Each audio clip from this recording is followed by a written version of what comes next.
Hi guys, welcome back to Nowdu Talks. 4 different కేటగిరీస్లో 4 Oscar awards గెలుచుకునే అంతలా ఈ సిన్నర్స్ అనే సినిమాలో ఏముంది? ప్రపంచ చరిత్రలోనే మొట్టమొదటిసారి ఒక లేడీకి సినిమాటోగ్రఫీ కేటగిరీలో ఆస్కార్ అవార్డు వచ్చింది కదా. సో అంతలా ఆస్కార్ అవార్డు వచ్చేంతలా ఆవిడ సినిమాకి ఎలా పనిచేశారు? ఆల్సో హిస్టరీలోనే ఫస్ట్ టైం అనుకుంటా దాదాపు 16 కేటగిరీస్లో డిఫరెంట్ కేటగిరీస్లో ఈ సిన్నర్స్ ఆస్కార్స్కి 16 కేటగిరీస్లో నామినేట్ అయింది. అండ్ వాటిలో 4 కేటగిరీస్లో ఆస్కార్ అవార్డ్స్ గెలుచుకుంది ఈ సిన్నర్స్ అనే సినిమా. సో ప్రపంచ వ్యాప్తంగా ఇంత పెద్ద గుర్తింపు వచ్చిన ఈ సినిమాలో అసలు ఏముంది, ఇది అసలు వర్తా కాదా అనే దాని గురించి మాట్లాడుకుందాం. బట్ బిఫోర్ దట్ ఈ ఛానల్ కొత్తగా ఎవరైనా చూస్తున్నట్లయితే కనుక దయచేసి సబ్స్క్రైబ్ చేసుకోండి. అండ్ ఆల్రెడీ సబ్స్క్రైబ్ చేసుకున్న వాళ్ళైతే కనుక లైక్ చేసి ఈ వీడియోని స్టార్ట్ చేయండి.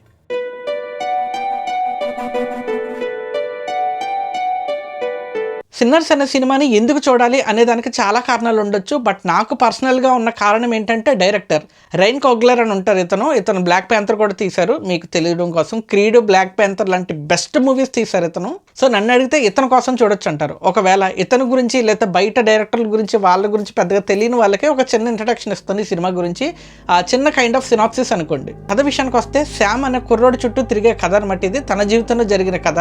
శామ్ ఒక నల్ల జాతీయుడు. ఆల్సో శామ్కి మ్యూజిక్ అంటే చాలా ఇష్టం. ప్రతి సినిమాకి వచ్చే వాయిస్ ఓవర్ లాగా ఒక టెక్స్ట్ పడి ఒక వాయిస్ ఓవర్ వస్తుంది. సంగీతానికి అతీతమైన శక్తులు ఉంటాయి, అద్భుతమైన శక్తులు ఉంటాయి. సంగీతం వల్ల ఒక్కొక్కసారి మనుషులే కాదు ఆత్మలు కూడా వాటికి అట్రాక్ట్ అవుతూ ఉంటాయి. సో ఈ సినిమాలో మొదట్లో కూడా ఈ టెక్స్ట్లో ఇదే వస్తుందన్నమాట. సంగీతం వల్ల పాస్ట్లో కానీ ఫ్యూచర్లో కానీ ఉన్న ఆత్మలు కూడా మమేకం అవుతాయి, వాటికి అట్రాక్ట్ అవుతాయి అని చెప్పి క్లియర్గా రాసి ఉంటుంది. ఈ సినిమా ఓపెనింగ్లోనే ఈ శామ్ అనే వ్యక్తి విరిగిపోయిన గిటార్తో ఒంటి నిండా దెబ్బలతో ఒక చర్చ్ లోపలికి వస్తారు. ఆ చర్చ్ ఫాదరే తన సొంత ఫాదర్ కూడా.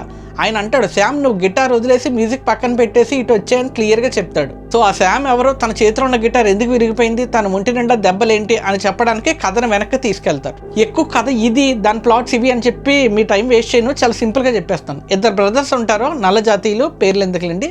2 బ్రదర్స్ ఉంటారు. ఆ 2 బ్రదర్స్ కూడా ఎన్నో ఏళ్ళ సుదీర్ఘ కాలం తర్వాత వాళ్ళకి ఒక ఇండిపెండెన్స్ వస్తుంది అనమాట. మనకి ఎలా ఇండిపెండెన్స్ వచ్చిందో, స్వాతంత్రం వచ్చిందో, అలాగే వాళ్ళకు కూడా ఎన్నో ఏళ్ల తర్వాత తెల్లవాళ్ళ దగ్గర నుంచి వాళ్ళకి ఒక స్వాతంత్రం వస్తుంది. ఆ స్వతంత్రాన్ని సెలబ్రేట్ చేసుకోవడానికి ఈ 2 బ్రదర్స్ కూడా వాళ్ళకి తెలిసిన ప్రతి ఒక్క మ్యూజిషియన్ దగ్గరికి వెళ్ళి, నల్ల జాతీయులైన ప్రతి మ్యూజిషియన్ దగ్గరికి వెళ్ళి వాళ్ళందరినీ కలెక్ట్ చేసుకుని ఒక ప్లేస్ని ముందుగానే బుక్ చేసుకుని ఆర్ బలవంతంగా తీసుకుని అనుకుంటా ఒక చోటకి తీసుకుని వచ్చి ఆ డెన్ లాంటిది ఉంటుంది. డెన్ అంటే మళ్ళీ మీరు ఏదో ఊహించేసుకుంటారేమో, నాకు చెప్పడం రాక డెన్ అంటున్నాను. నేను మీకు ఇప్పుడు ఏదైతే ఇమేజ్ చూపిస్తున్నానో సో అక్కడికి తీసుకొస్తారనమాట. సో వాళ్ళందరూ కలిసి, నల్ల జాతీయులందరూ కలిసి అదొక ఫంక్షన్లా సెలబ్రేట్ చేసుకుంటారు. వాళ్ళకి వచ్చిన ఫ్రీడమ్ని, వాళ్ళు తలుచుకున్న స్ట్రగుల్స్ని, ఎంతోమంది ప్రాణత్యాగాలు, వాటన్నిటికీ గుర్తింపుగా అండ్ వాళ్ళందరినీ గుర్తు చేసుకుంటూ సెలబ్రేట్ చేసుకుంటున్న ఒక చిన్నపాటి ఫంక్షన్ లాంటిది అనమాట. ఇది చిన్నది కాదు, పెద్దది. అయితే ప్యారలల్గా ఒక వ్యక్తి ఉంటాడో, చాలా వింతగా ఉంటాడో, జాంబీ లాంటి మనిషి అనమాట.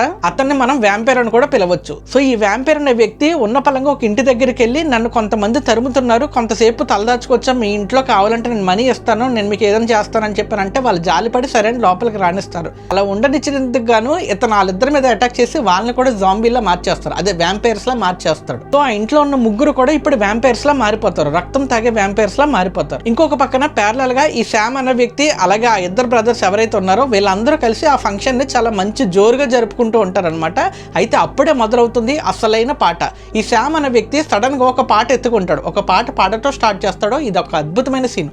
ఎంతో మంది ఎన్ని రివ్యూస్ లో చెప్పుంటారో, బట్ ఎంతమంది ఎన్ని రకాలుగా చెప్పినా మీరు చూస్తే గానీ ఈ సీన్ లో ఉన్న అద్భుతం మీకు తెలియదు. తన సాంగ్ మొదలు పెట్టినప్పటి నుంచి ఆ సాంగ్ మధ్యలోకి వచ్చేటప్పటికి మనకు అదే సెట్ లో, అంటే అదే చోటులో అక్కడున్న నల్ల వాళ్ళకి మాత్రమే కాకుండా సడన్ గా కొంతమంది వింత వింత బట్టలతో వేరే వాళ్ళు ఉంటారనమాట.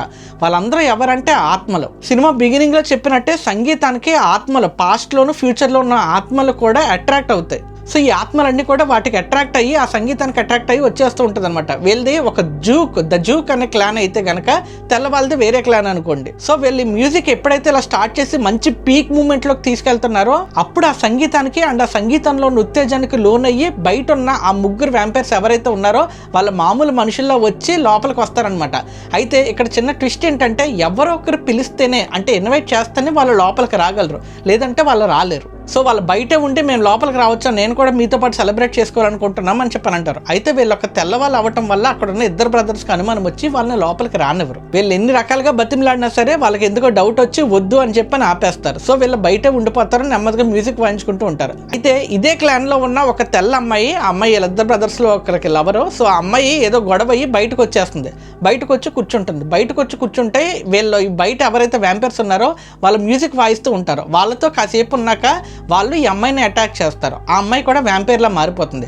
ఆ అమ్మాయి లోపలికి వెళ్తుంది, ఇంకొంతమందిని కరుస్తుంది, వాళ్ళని కూడా వ్యాంపైర్లు చేసేస్తుంది. సో లోపల వ్యాంపైర్స్ ఉన్నారు, బయట వ్యాంపైర్స్ ఉన్నారు, మధ్యలో కొంతమంది నల్ల జాతీయులు ఉన్నారు. సో వీళ్ళందరి దగ్గర నుంచి వీళ్ళు తప్పించుకున్నారా లేదా, ఈ సర్వైవల్ డ్రామా అనేది ఎంతవరకు కుదిరింది, అండ్ ఈ మ్యూజిక్ కి వీళ్ళకి లింక్ ఏంటి, through music and music instruments వీళ్ళు వాళ్ళని ఎలా చంపగలిగారు అనేది చాలా ఇంట్రెస్టింగ్ గా చూపిస్తారు.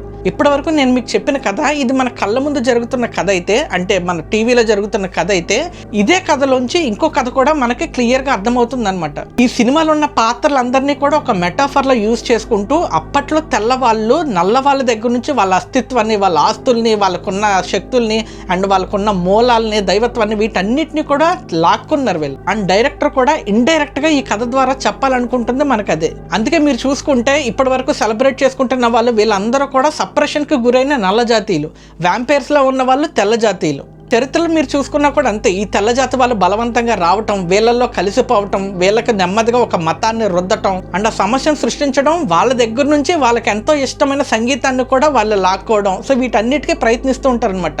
తెలియకుండానే మనం ఒకేసారి ఒకే సినిమాలో 2 డిఫరెంట్ కథలను చూస్తూ ఉంటాం అనమాట. అంత ఇంటెలిజెంట్గా రాస్తారు ఈ స్క్రీన్ ప్లే. అందుకే ఈ సిన్నర్స్ మూవీకి బెస్ట్ ఒరిజినల్ స్క్రీన్ ప్లే కేటగిరీలో ఆస్కార్ అవార్డు వచ్చింది. ఈ సినిమాకి సోల్ అంటే మ్యూజిక్ అనే చెప్పాలి, ఎందుకంటే మ్యూజిక్ త్రూనే ఈ మ్యూజిక్ అనే ఎలిమెంట్ని వాడుకుని కథనంతా చెప్పారు కాబట్టి ఇది చాలా కీ రోల్ ప్లే చేస్తుంది అనమాట. అందుకే బెస్ట్ ఒరిజినల్ స్కోర్ కేటగిరీలో ఆస్కార్ అవార్డు గెలుచుకుంది ఈ సినిమా. కథలో ఉన్న పాత్రల్ని మెటాఫర్గా యూజ్ చేసుకుంటూ అండ్ ఒకే కథలో 2 డిఫరెంట్ కథల్ని, 2 వేరియస్ కథల్ని ఒకే సినిమాలో చూపించడం అనేది డైరెక్టర్ యొక్క అతి తెలివైన పని. అండ్ ఆల్సో చాలా టాలెంటెడ్ ఉన్న వ్యక్తులు మాత్రమే ఇలాంటివి చేయగలరు. అందుకే ఈ రైన్ కోగ్లర్ అనే వ్యక్తి డైరెక్ట్ చేసిన ఈ సిన్నర్స్ అనే సినిమాకి ద బెస్ట్ పిక్చర్ కేటగిరీలో ఆస్కార్ అవార్డు వచ్చింది. And also additionally Michael B Jordan అనే వ్యక్తి కూడా బెస్ట్ యాక్టర్ అవార్డు వచ్చింది. సో ఇంతమందికి ఇన్ని కేటగిరీస్ లో బెస్ట్ ఆస్కార్ అవార్డు రావటం అనేది కరెక్టా కాదా అనేది మీరు ఒకసారి మూవీ చూసి తెలుసుకోండి. నాకైతే వర్తన అనిపిస్తుంది. ఎందుకంటే మ్యూజిక్ విషయంలో కానీ సినిమా టోన్ ఉంటుంది అబ్బా, ఎస్పెషల్ ఆ సినిమాటిక్ టోన్ ఒకటి ఉంటుంది.